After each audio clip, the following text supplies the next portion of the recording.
Now, just a little warning before we begin, there will be major spoilers in this video for the Obi-Wan Kenobi series up to and including the 5th episode, so if you haven't seen them all yet and you don't want anything ruined, it is a really good time to click away.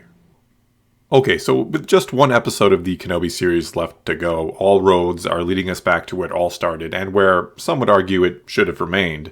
All roads are leading us back to Tatooine for some type of showdown or confrontation between Reva and Kenobi, or all roads are leading us back there once we get past that pesky problem of the escaping transport's hyperdrive not working, the one with Leia, Kenobi, and all the other refugees on it that's now being pursued by Vader's Star Destroyer, and all of this is already giving me flashbacks to another rather recent slow space chase. But anyway, in other words here, somehow, someway, the good guys have to once again thwart Vader and escape so we can get to the real ending back on Tatooine.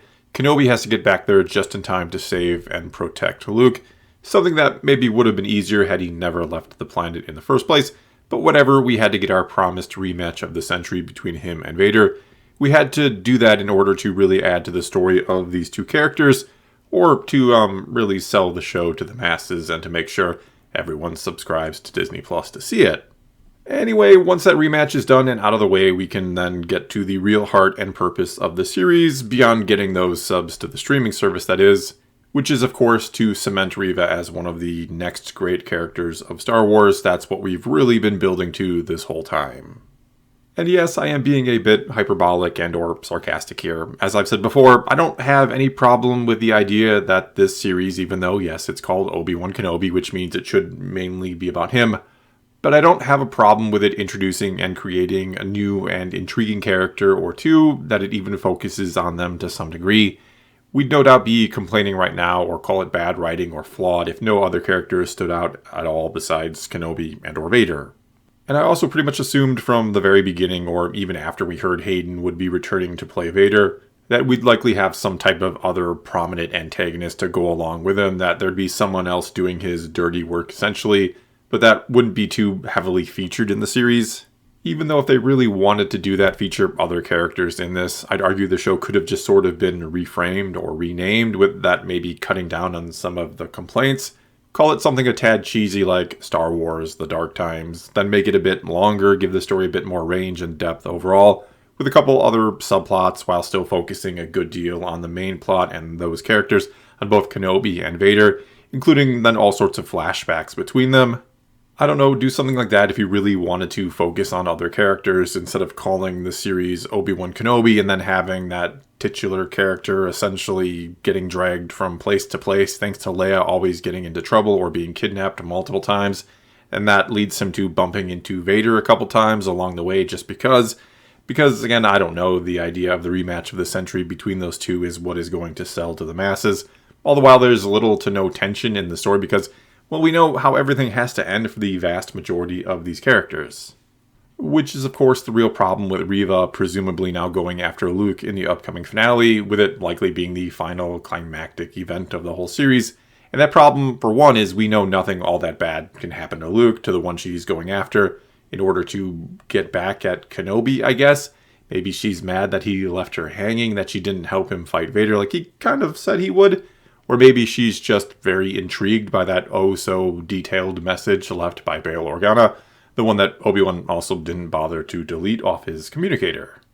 Anyway, setting all that aside, for one reason or another, Reva's next move is going to be to go after Luke, even though, again, we know she's going to fail to hurt him or do pretty much anything to him, and that Owen and Beru can't really be hurt too badly either, certainly not as bad as the Empire will eventually hurt them.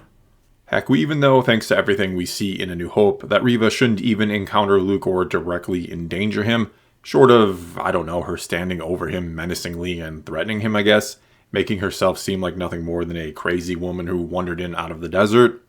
Because the moment Luke sees an activated lightsaber in the series, it means him seeing one for the first time in A New Hope, him being confused and sort of curious about seeing this, even briefly pointing it at his face before igniting it. It will no longer make a whole lot of sense. Unless you maybe want to argue Luke's too dumb to put two and two together, too dumb to figure out that the blue lightsaber Obi-Wan gives him and said belonged to his father is essentially not the same thing he saw Reva once wielding because it's a different color. Or maybe you want to argue he just somehow forgets this very traumatic event altogether and forgets or doesn't know that it was Obi-Wan or Old Ben that saved him. Because again, in A New Hope, Luke doesn't seem to know or care too much about Old Ben. He doesn't speak like he's a guy that once saved his life. Well, I don't know anyone named Obi-Wan, but Old Ben lives out beyond the Dune Sea. He's kind of a strange old hermit. Owen also doesn't seem to think Luke should think all too highly of Old Ben. That wizard's just a crazy old man. There doesn't seem to be any degree of gratitude here directed at him. All in all, it certainly doesn't sound like Luke knows or remembers that Ben once saved his life, even though we can all but be guaranteed he will indeed do that in some capacity in the final episode, that Obi-Wan will end up saving Luke, though at the very least Owen will know it. We already know that because Owen will end up giving Luke the toy T-16 Skyhopper, the one that Kenobi wanted to give him earlier in the series, because we will eventually see Luke playing with that in A New Hope, and presumably they are one and the same. And though that certainly doesn't have to mean Luke will know it comes from Ben Kenobi, and in all likelihood he won't know that. I doubt Owen is going to tell him the crazy old wizard that just saved his life wanted you to have this, or that Luke, again, in any way will know that Ben is the one that saved him. It still almost certainly means that Owen knows what Kenobi will do for them, hence why he will give the toy to Luke, which means that yes, in some capacity, Reva is going to threaten Luke and Obi-Wan will have to save him. Even though, again here, we the audience know that not only does Reva have to fail all around, thus already taking away pretty much all the tension, but she should fail to even encounter Luke in any true capacity in order to hold true to A New Hope, which means pretty much the only real question or mysteries going into the final episodes of the Obi-Wan Kenobi series are: how do they resolve the chase and get Vader and Kenobi together again for another duel, assuming they will meet again and what we've seen already wasn't the rematch of the century? And the other question left unanswered then is, what exactly happens to Reva? I mean, when you really think about it, that's pretty much the biggest and kind of only true uncertainty we have left right now. Because no matter how cool Vader versus Kenobi again may end up being, how awesome that spectacle may be, we more or less know how that all has to play out and end. Kenobi gets away from Vader and he won't see him again until A New Hope, or until Season 2 of the Kenobi series, I suppose.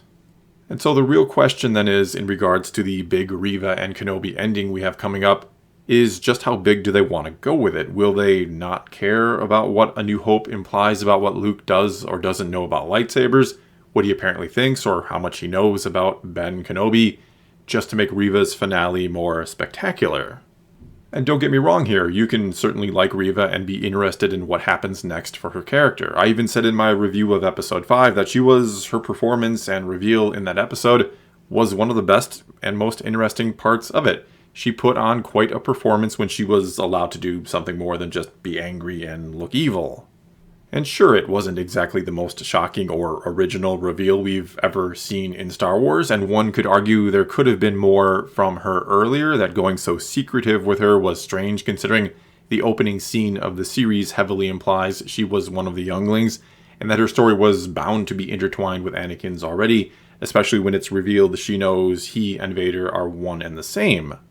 But that said, I'd still argue the biggest mystery left and culmination of the Obi-Wan Kenobi series shouldn't be the fate of the show's co-antagonist. It should be something to do with Kenobi himself.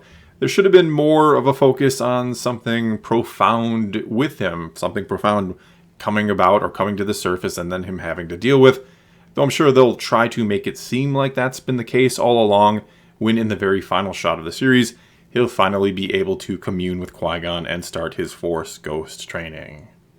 And going along with all this, nor should anything in A New Hope be conflicted with or contradicted or further conflicted or contradicted. We've had plenty of those issues already.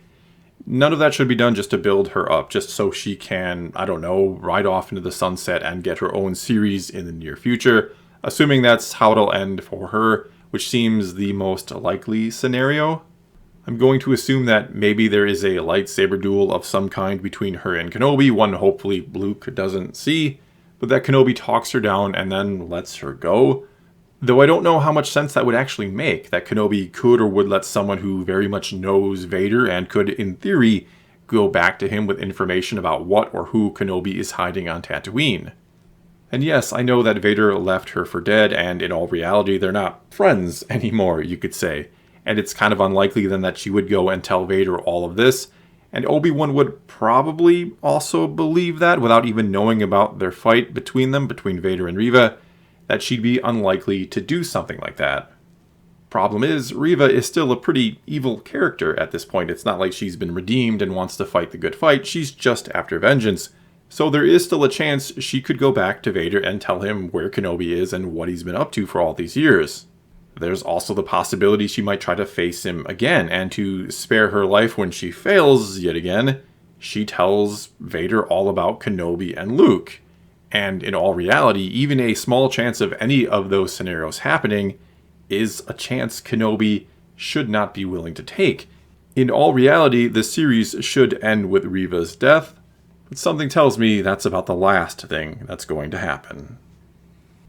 Well, that's all I've got for you this time. Now it's your turn to tell me what your hopes and fears are for this upcoming final episode of the Obi-Wan Kenobi series.